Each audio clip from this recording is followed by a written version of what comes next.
Sir कि आपके तो देखो you have money to put in, ठीक है, आपके करेक्ट, पास वो पैसा है, करेक्ट। आपके पास अमाउंट्स भी ज़्यादा हैं, पर जो 10-15 हज़ार की करता है SIP, 20 की करता है, मैं कहती हूँ चलो 25-30 की भी कर रहा हो, वो भी ये रिस्क ले सकता है कि और एग्रेसिव हो जाए उसमें। अगर टाइम फ्रेम है उसके पास, हम्म, अगर 10-15 साल का टाइम फ्रेम है और ये पैसा उसको नहीं चाहिए, तब कोई फ़र्क नहीं पड़ता है।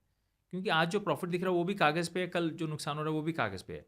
उस वक़्त अगर आप लॉजिकल लगा सकते हो कि आज इतने सस्ते में मिल रहा है, ₹100 की चीज़ मुझे ₹60 में मिल रही है और मेरे पास टाइम है, तो फिर ले लेनी चाहिए।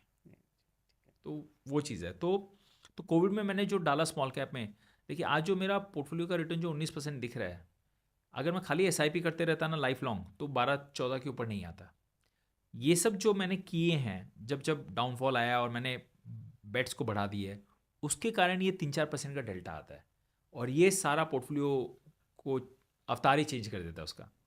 बट ये आपको चीज़ 10-15 साल बाद एक्सपीरियंस के बाद समझ में आती है। ये आज हम कितना भी समझा दें और नए इन्वेस्टर्स के लिए ये रेप्लिकेट करना बहुत मुश्किल होगा, क्योंकि उन्होंने वो सब दौर देखे ही नहीं है। हमने अभी तक वन वे देखा है, खाली राइड। ट्रू। तो वो एक चीज़ है। एंड उसके अलावा आई वांट टू शेयर कि finally I want to share एक और लर्निंग इसमें जो है कि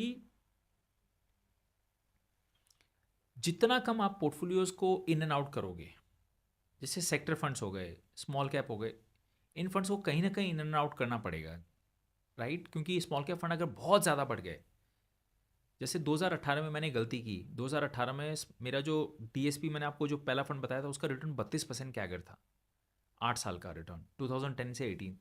उस वक्त शायद मुझे निकाल लेने चाहिए थे कुछ पैसे प्रॉफिट, क्योंकि वो बहुत ऊपर चला गया था स्मॉल कैप। मैंने निकाले नहीं तो फिर अगले 4 साल कोई रिटर्न नहीं आए। ठीक है, तो स्मॉल कैप हो गए, ये मिड कैप हो गए, ये सेक्टर फंड्स हो गए, अगर आप राइट टाइम पे नहीं निकालते हो तो वो रिटर्न फिर लॉन्ग टर्म में एवरेज आउट हो जाता है। एंड राइट टाइम कैसे पता चले when there is too much traffic going in there, मतलब क्या है there right or time? Many parameters हाँ, when last 1 year, 3 year, 5 year performance is super solid, ठीक है। मतलब वन वे, बहुत सारा पैसा उस फंड में आ रहा है, राइट? तो ये सब पैरामीटर न्यूज़पेपर्स में हर रोज़ उसी का मतलब बखान हो रहा नाम आ है, रहा है। नाम आ रहा है। आपको ये पैरामीटर से समझ में आ जाना है कि ये चीज़ की इसका टाइम आ गया है। आई होप आपको ये क्लिप्स पसंद आ रही होंगी। तो ऐसी कई और क्लिप्स मेरे पॉडकास्ट से देखने के लिए मेरे क्लिप्स चैनल समृति ग्रोवर क्लिप्स को जरूर सब्सक्राइब कीजिए। पर हाँ, मेन चैनल को सब्सक्राइब करना तो बिल्कुल मत भूलना, क्योंकि एक्चुअली में पॉडकास्ट तो आपको वहीं मिलेगा। तो कोच समृति को सब्सक्राइब कीजिए और मेरे हर पॉडकास्ट को देखिए और अपना प्यार हमारे साथ शेयर कीजिए। Thank you so much.